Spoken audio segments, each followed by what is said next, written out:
bagenda wanyaka laundi nyala ngotosobola ko wadde n'oluguudo oluyita batya Wano. Soma yangu wa chuka chichecho soma soma kipande kisoma kitya Katonda yaonya bai ali Dr. Idi Rashid Lukwago gwatawanyizibwa endwadde zino wammanga pressure sukali ulcers oba onoonya ssanyu mu kisenge nkwanjulira Katonda yawonya kyekifo kyokka ky'osobola okgendamu endwadde ezikutawanya zonna ne ziwona n'omukugu Alhaji Dr. Idi Rashid Lukwago. Tulina eddagala lingi, tulina erya ulcers, tulina pressure drugs, tulina ekifa eno gy'olaba eyamba ku mubiri oguwa amaanyi body immunity y'omuntu. Tulina amajaani gano, amajaani malungi nnyo gazibukula emisiwa. Owa pressure agakozesa, ow'amaanyi amatono nga ggwe. Ng'ono yakuguka mu kujjanjaba ng'akozesa obutonde. Ate bwe kikwata ku kujjanjaba endwadde z'abakyala ezo kafulu. Gw'ayagala okumanya ebisingawo musange ku Rubas Road okumpi ne office za Kachira Sugar mu Jinja City. Idi Rashid Lukwago wano ku Rubas Road yabikozeeko byonna bitwe oba osobola omufuna ku nnamba z'essimu 070833636 oba eya Airtel 07013366. Alhaji Dr. Idi Rashid Lukwago ye kafulu w'okujjanjabisa obutonde.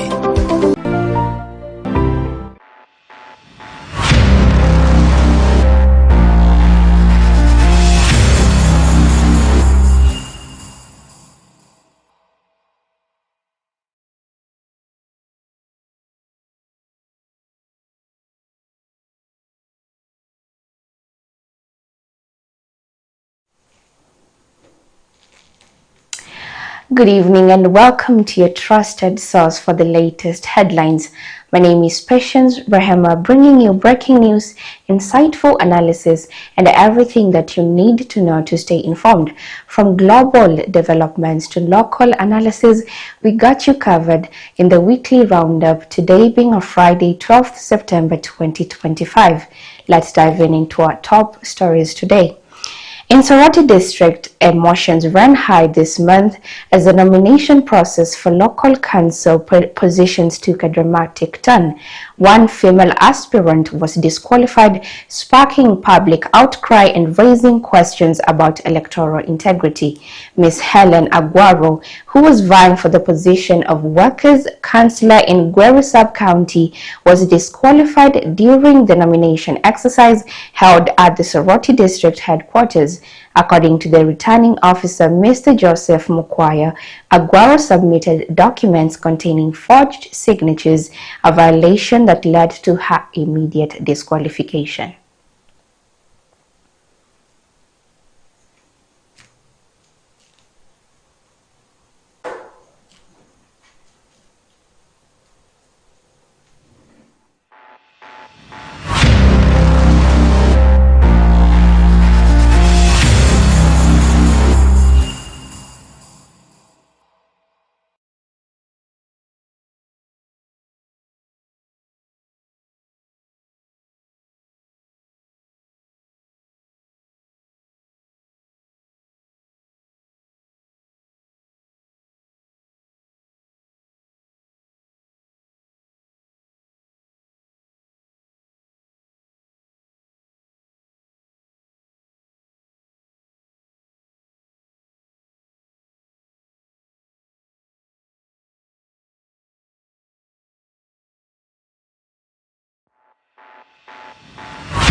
Mama TV egabudde obukadde butaano obwa ssente bweddu mu mpaka z'ebitone ebyenjawulo kye tuyise Battle of Talents. Oli muyimbi oba olina ekitone ky'okuzina, oli mutontomi wa bitontome oba osobola okwogera ng'abakozi b'oku radio saako ne TV, olina ekitone mu by'okufumba luka misindo gye weewandiise bwereere keera ku ssaawa 2 ez'okumakya oteekeyo erinnya lyo wano ku Mama TV Uganda mu kibuga ky'e Jinja ku Jackson Crescent Road opposite Mansion Hotel. Okwewandiisa mu mpaka zino kukomenkereza nga 12 Septemba olw'okuvuganya kutandika ku nnaku z'omwezi nga 4 mu mwezi gwa Oktoba kukomenkereza nga 12 Novemba omwaka guno ow'ekitone kinaasinga wakuwangula obukadde Ejakuto ateja kusula. Ejakuto tomanya. Nasajja nawe bagenda lutunya. Bagenda wanaka. Laundi nyala. Gotosobola akawadde n'oluguudo oluyita batya.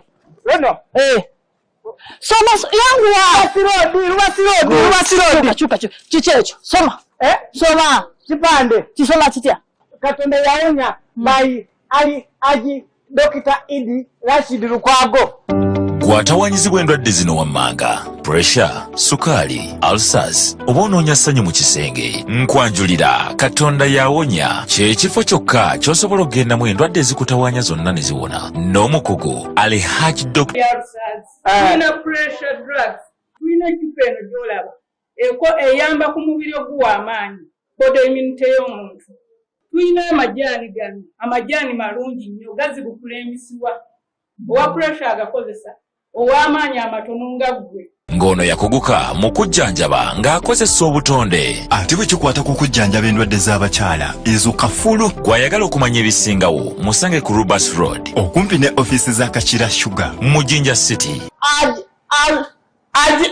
Idi Rashid Lukwago. Wano ku Ruwasi Road yabikozeeko byonna.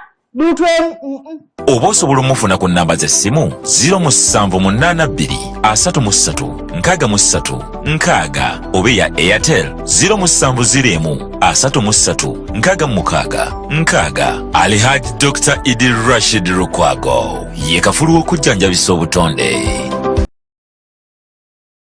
Dignity and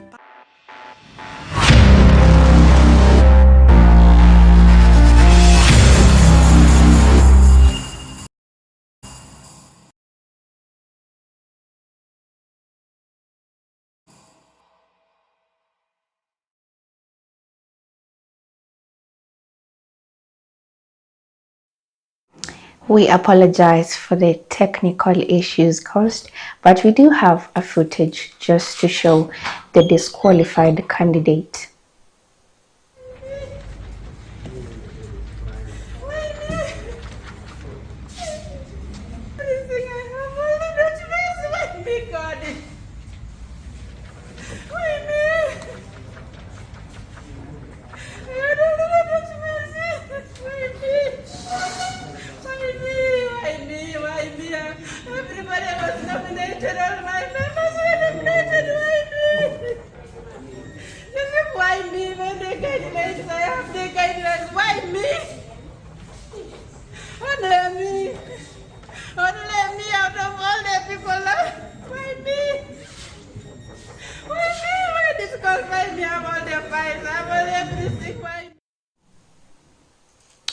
Moving on, tensions continue to rise within Uganda's political opposition as another high-profile figure faces arrest.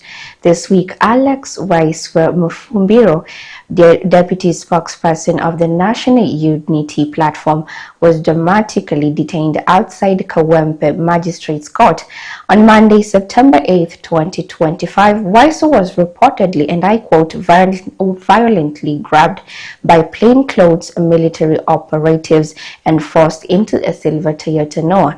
The incident occurred moments after he stepped out of court, where proceedings were underway for fellow NUP members accused of unlawful military-style drills. Bobi Wine is my president. Yeah.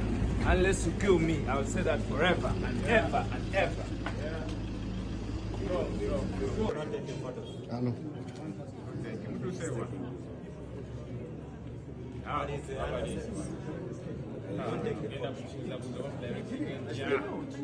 When you live in a state, the prison guard is worried about taking his cell. No, you're not fat, bro.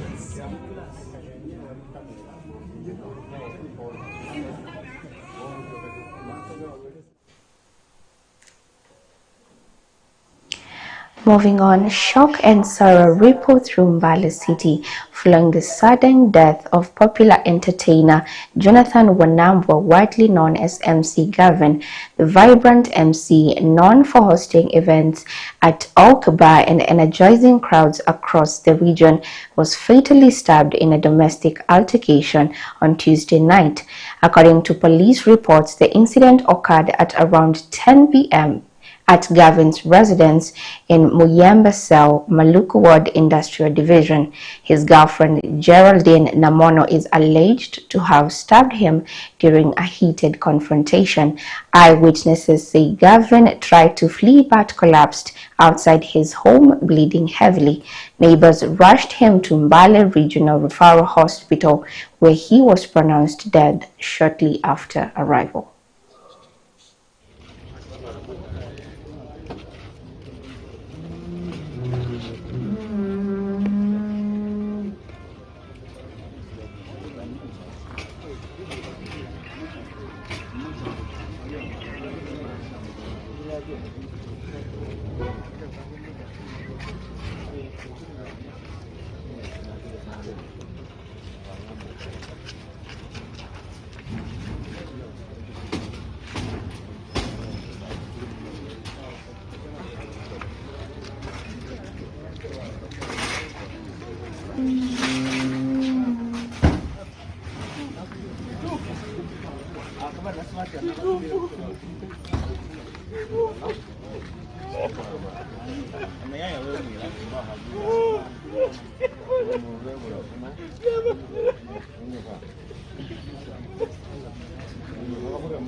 News in Fort Portal, celebrations are in full swing as the Toro Kingdom commemorates 30 years of King Oyo Nyimba Kabamba Igururukidi IV reign. The Mpango Festival, held from September 10th to 13th this year, honors the monarch's visionary leadership and cultural legacy. King Oyo, who ascended the throne at just 3 years old, is now celebrated for his commitment to youth empowerment, education, and heritage preservation. Princess Ruth Komuntale, recently named Uganda's tourism ambassador to the U.S., joined the festivities alongside Digitnadis and diaspora communities.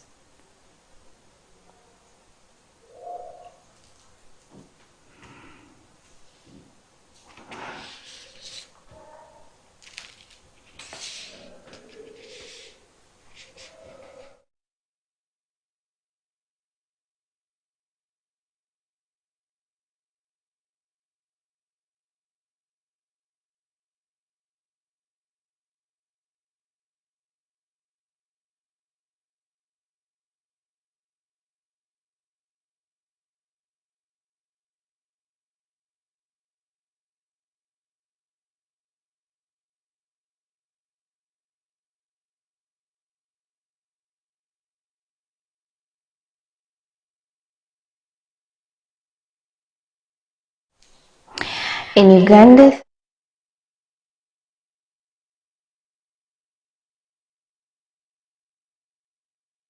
that of third term, the Uganda National Teachers Union, UNATU, says its members will not report on duty on Monday, September 15th, citing government silence over long-promised salary enhancements. The strike follows years of frustrations over pay disparities between arts and science teachers. While science educators earn up to 4 million shillings monthly, the arts counterparts take home less than 850,000 shillings. Teachers are demanding up to 6.5 million for head teachers and 4 million for graduates.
Moving on to Kenya news, shock and outrage grip Kenya's legal fraternity following the brutal killing of Matthew Chalo Mbobu, a respected city lawyer and governance expert who was shot dead in a drive-by attack on September 9, 2025 along Magadi Road in Nairobi, Karen South.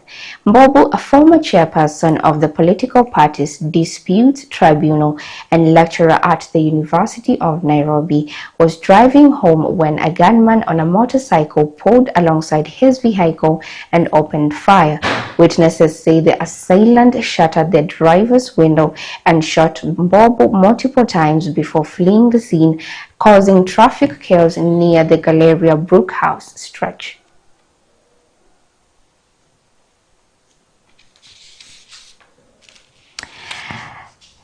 Still on Kenyan news, Nairobi's bustling central business district is under siege, not from external threats but from within. A disturbing rise in violent robberies, gang activity and infrastructure sabotage has left residents and business owners on edge, prompting urgent calls for reform and enforcement. Between late August and early September 2025, Nairobi witnessed a wave of brazen daylight robberies, with criminals targeting pedestrians along key streets like Tom Mboya, Kimathi Street, Ronald Ngala, and near the National Archives. Victims report being threatened with knives, syringes, and even human waste, a tactic used to intimidate and humiliate those who resist. Authorities have identified youth gangs masquerading as social media creators, ambushing commuters and shoppers during peak hours.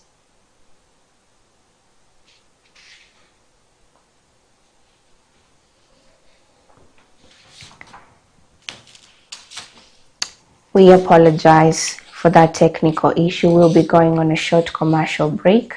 Don't go too far.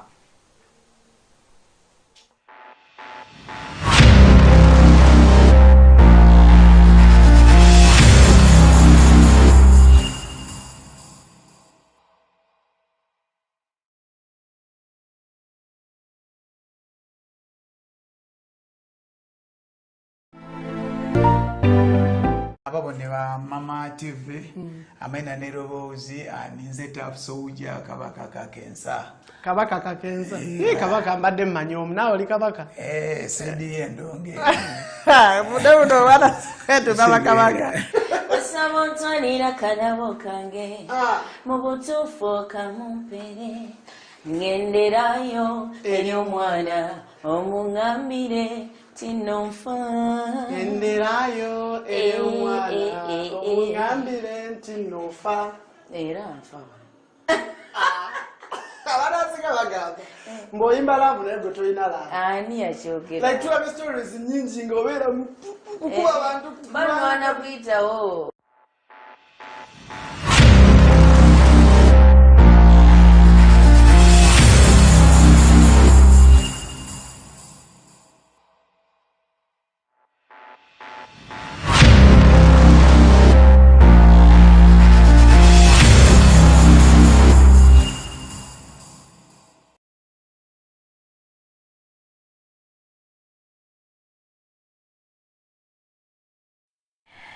We apologize for that. Nairobi's bustling central business district is under siege, not from external threats, but from within. A disturbing rise in violent robberies, gang activity, and infrastructure sabotage has left residents and business owners on edge, prompting urgent calls for reform and enforcement. Between late August and early September 2025, Nairobi witnessed a wave of brazen daylight robberies, with criminals targeting pedestrians along key streets like Tom Mboya, Kimathi Street, Ronald Ngala, and near the National Archives. Victims report being threatened with knives, syringes, and even human waste, a tactic used to intimidate and humiliate those who resist. Authorities have identified youth gangs masquerading as social media creators, ambushing commuters and shoppers during peak hours. Yes, wananchi wa Nairobi na wasalimu wa mjambo. Kuna jambo nimeona kwenye mtandao, watu wanaongelea kuhusu vijana ambao wanaoibia town. Na nataka niwaeleze kwamba there's a group of goons ambao wana time, especially Sundays, wanakuja kikundi ya vijana kama 20, wanatembea pamoja na kusurround, wanakunyang'anya simu ama wanakunyang'anya mali yako. So hata hilo jambo tumeraise na regional commander wa Nairobi, Mr. Sede, na ametuashua kwamba ameweka askari wake au watu watashikwa, au vijana watashikwa, wachukuliwa hatua. So nyinyi vijana mnatoka mtaani mnakuja town kuja kuibia watu, your time is up. Mtashikwa na mtachukuliwa hatua. Is a gang of young boys ambao wanatembea, wanakuja town kwamba ni content wana create, wanakaa hapo nao content creators, alafu kisha wananyang'anya simu, cameras, wananyang'anya wengine mali yao, wanaingia hizo backlanes. Na pia kundi lingine ni our sweet families. Sometimes mkiona tunatoa town ama tukifukuza wale wakubwa ambao hawataki kutoka, sio eti tunafanya hivyo kwa sababu hatuna kazi ama tunawahujumu. Wengine wanasema waachana nao sijui. Moving on to Tanzania news, Tanzania's political landscape is on edge as Tundu Lissu, chairman of the opposition party Chadema, faces a high-profile treason trial that many observers say could redefine the country's demographic future. The case, now before the High Court in Dar es Salaam, has drawn international attention and sparked fierce debate over freedom of speech and political dissent. The trial officially began on September 8, 2025, with Lissu choosing to defend himself, rejecting a government-appointed lawyer. In court, he raised two preliminary objections, one challenging the jurisdiction of the High Court and another questioning the legitimacy of the treason charge itself.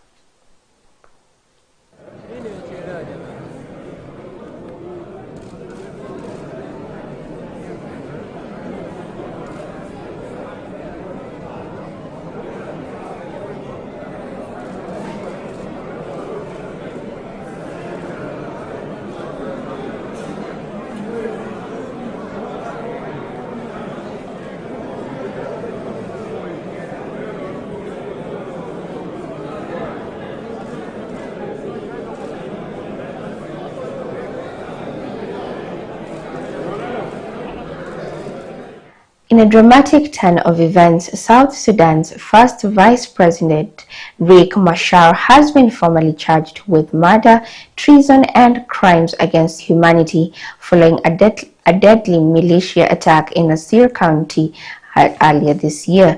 Between March 3rd and 7th, a militia known as the White Army, allegedly linked to Machar ethnic Nuer community, launched a brutal assault on military base, killing over 250 soldiers and a UN pilot. President Salva Kiir suspended Machar from office, and the first vice president has been under house arrest since March 26th.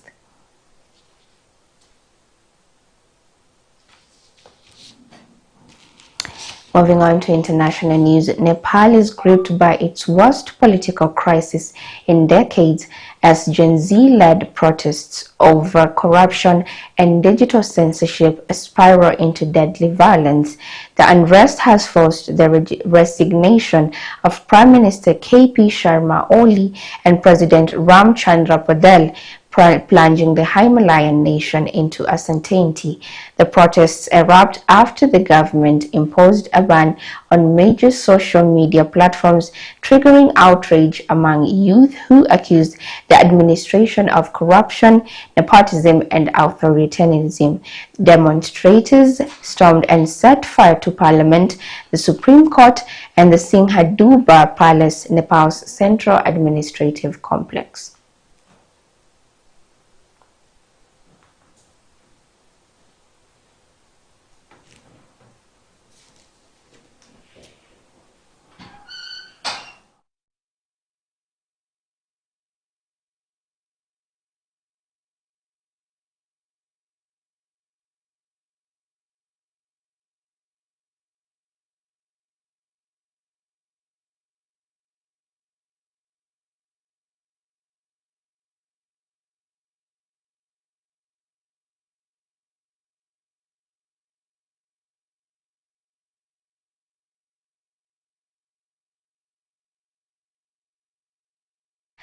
Uganda Cranes continued their push for a maiden FIFA World Cup appearance with a 2-0 victory over Somalia on September 8, 2025 at Mandela Nation Stadium, Namboli.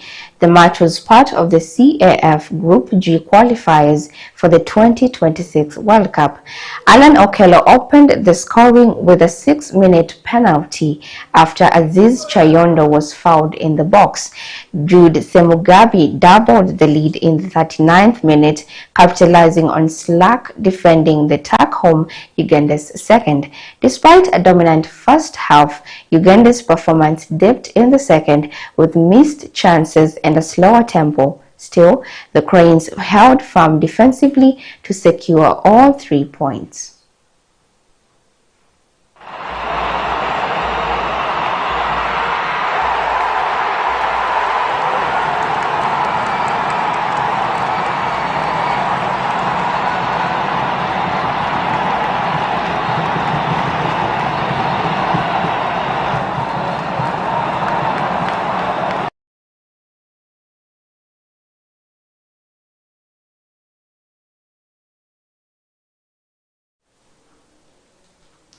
That is all we had for you today. Stay tuned, stay informed, and keep on questioning the world around you.